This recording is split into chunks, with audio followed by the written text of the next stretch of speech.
Сәлеметсіздер ма балалар? Қашықтықтан оқу сабағымызға қош келдіңіздер. Сабағымыздың тақырыбы электролиттер мен бейэлектролиттер. Нөмірі 1 көрсетілім ионды және ковалентті полюсті байланысы бар заттардың электролиттік диссоциациясы.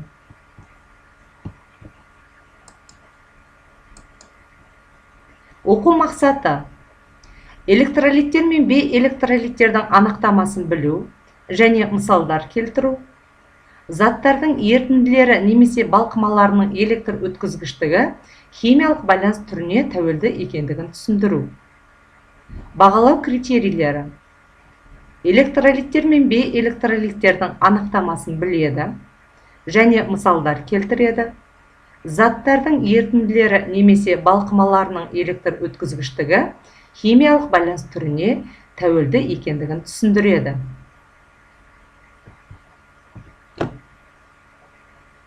Заттар электролиттер және бейэлектролиттер болып бөлінеді.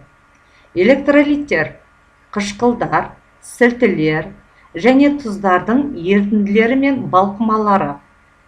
Оларда иондық ковалентті полюсті байланыс түрлері болады. Бейэлектролиттер газдар, оттегі, сутегі, органикалық заттар қант, спирт. Оларда ковалентті полюссіз, полюстілігі аз байланыс түрі болады. Электролиттер суда ерігенде немесе балқығанда электр тоғын өткізетін заттар. Мысалы, құрғақ ас тұзды дистилденген суда ерітіп, ерітіндіге электродтарды батырса, шам жанады. Натрий гидроксидін кәрлен табақшаға салып, жанарғы жалынында балқытып, балқымасына электродтарды батырса, электр шамы жанады. Демек, балқыма да электр тоғын өткізеді. Электролиттерге қышқылдар, сілтілер, тұздар жатады. Бейэлектролиттер судағы ерітінділері немесе балқымалары электр тоғын өткізбейтін заттар. Егер электродтарды құрғақ ас тұзына батырса, электр шамы жанбайды. Сол сияқты электродтарды таза, дистилденген суға батырса, электр шамы жанбайды. Демек, судағы ерітінділері немесе балқымалары электр тоғын өткізбейді. Бейэлектролиттерге газдар, оттегі, сутегі, азот, органикалық заттар қант, ацетон, бензин, керосин, глицерин, этил спирті, бензол жатады. Электролиттердің ерітіндіде иондарға ыдырауы электролиттік диссоциациялану деп аталады. Электролиттердің диссоциациялануын бұлай өрнектеуге болады. Тұздар, сілтілер, қышқылдар.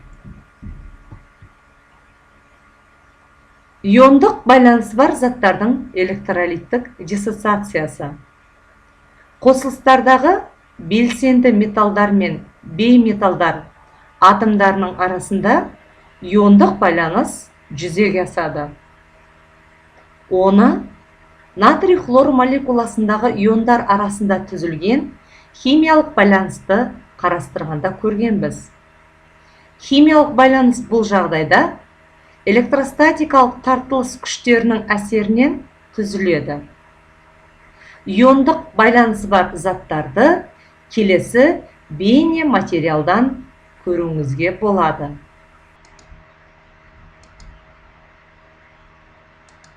Су молекулалары полюсті. Сутек атомы ішінара оң зарядқа ие, ал оттек атомы ішінара теріс зарядталған. Иондық қосылыс суда ерген кезде су молекулалары теріс зарядталған ұшымен катионға, ал оң зарядталған ұшымен анионға қарай бағытталады. Иондар су молекулаларына электростатикалық күштер арқылы тартылады. Су молекулалары өз кезегінде бір-бірімен күшті сутектік байланыс арқылы әсерлеседі. Нәтижесінде иондар кристалдық тордан оңай босап шығып, ертіндіге өтеді. Ертіндідегі жеке иондар гидратталған күйде болады, яғни су молекулалармен қоршалады. Гидратация қарама-қарсы зарядталған иондардың қайта қосылуына кедергі жасап, оларды ертіндіде ұстап тұрады. Иондар мен су молекулалар арасындағы тартылыс күштері айтарлықтай күшті болғандықтан, иондық қосылыстар күшті электролиттер болып табылады.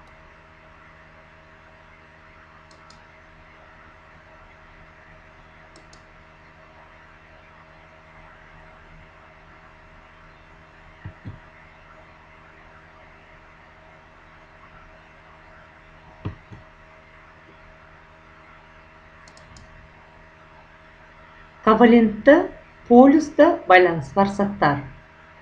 Хлорсутек, H хлор. Атомдар арасындағы байланыс коваленттік полюсті. Себебі байланыс сутек атомы мен хлор атомының сыртқы электрондық қабаттарындағы электрондардың жұптасуымен жүзеге асады. Хлордың электр терістілігі сутекке қарағанда үлкен болғандықтан, ортақ электрон жұбы хлорға қарай ығысып, соның салдарынан атомдарда шартты түрде оң және теріс зарядтар пайда болады. Ковалентті полюсті байланыс бар заттарды келесі бейне материалдан қарауыңызға болады.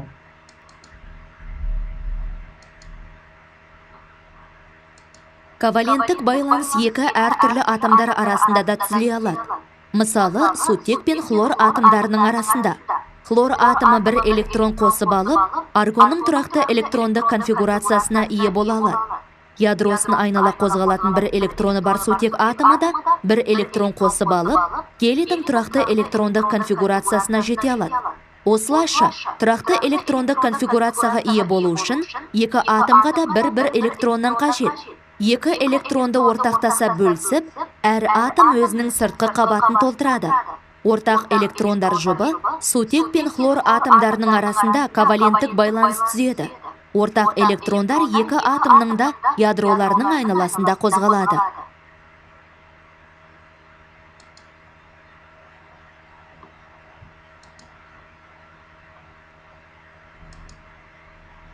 Заттардың суда еру процесі. Электролит ерітінділеріндегі су молекулалары маңызды рөл атқарады. Су молекуласы дипольді. Судың маңызды қасиеттерінің бірі диссоциация. Яғни, молекулалардың зарядталған бөлшектерге иондарға ыдырауы. Судың бір молекуласы ыдырағанда өте аз мөлшерде сутек катиондары, оң зарядталған ион, және теріс зарядталған гидроксид иондары түзіледі. Заттардың суда еру процесін келесі бейне материалдан қарауға болады. Су молекуласы екі сутек атомынан және бір оттек атомынан тұрады. Әрбір сутек атомы өзінің жалғыз электронын оттек атомымен бөлісіп, екі дара коваленттік байланыс түзеді. Су молекуласындағы екі атомда сыртқы электрон қабаты аяқталған тұрақты электрондық конфигурацияға ие. Алайда оттек атомы сутек атомына қарағанда өзіне электрондық жұптарды күштірек тартады. Бұл су молекуласындағы зарядтардың әркелкі таралуына әкеледі. Байланыстырушы электрондық жұптар оттек атомына жақынырақ тартылатындықтан, оттек атомы ішінара теріс зарядқа ие болады, ал сутек атомдары ішінара оң зарядқа ие болады. Нәтижесінде су молекуласы екі қарама-қарсы зарядталған оң және теріс полюстерден тұрады. Сондықтан біз су молекуласын полюсті немесе полярлы деп атаймыз.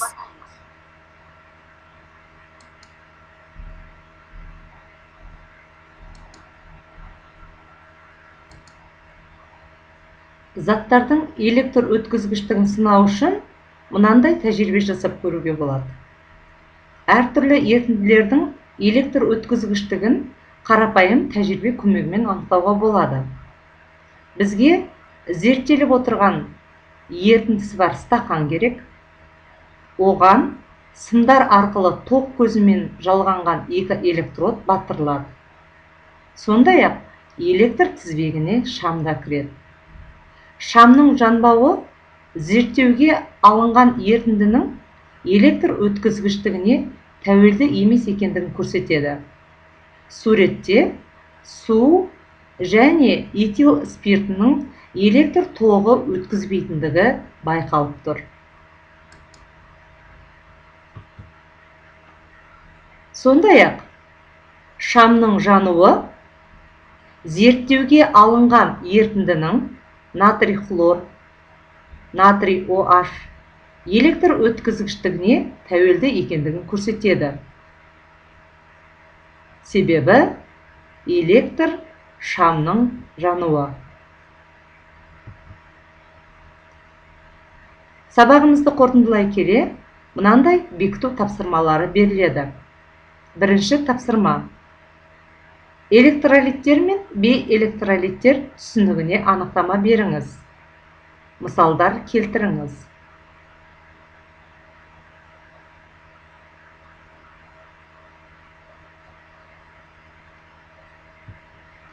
Сіз өз кезегіңізде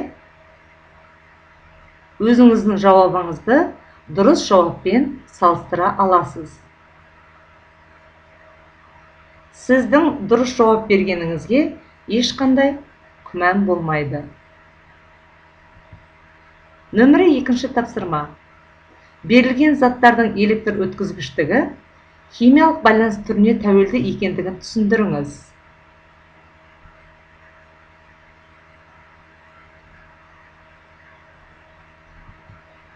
Өз жауабыңызды дұрыс жауаппен салыстырыңыз. Сіздің де жауабыңыз осы жауапқа ұқсас екендігіне күмәнім жоқ. Осымен сабағымызды қорытындылай келе, электролиттер мен бейэлектролиттердің анықтамасын білдік, мысалдар келтірдік.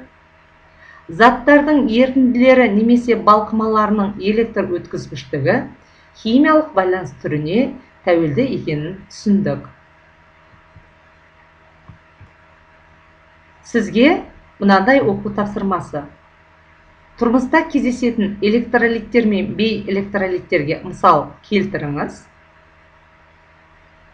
Мына заттардың ішінен электролиттер мен бейэлектролиттерді теріп жазыңыз.